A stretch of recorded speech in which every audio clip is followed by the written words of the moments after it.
Working on a data center project, it really was what drew me in. Growth of data centers in the AI sector goes hand in hand with mechanical construction and HVAC and plumbing, and I think it's just a really good place to be right now. My name is Nour Abdallah. I'm a project engineer here at Helm with a focus on commissioning.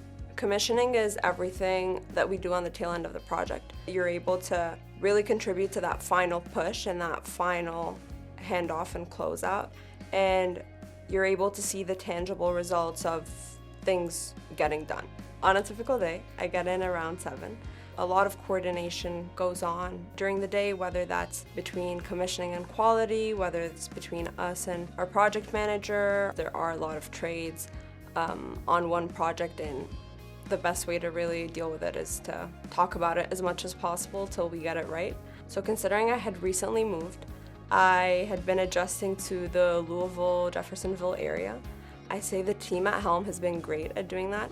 We are mostly a traveling team, so I think that differentiates us from a lot of sites because we do tend to gravitate towards each other because everyone's away from home.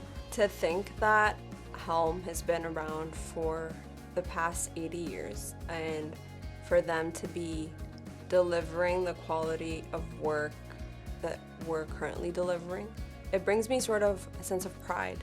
I think I'm in the right place, and I'm glad that I can contribute to that ongoing success and growth, because I think Helm is extremely ambitious. That's something that I can really appreciate.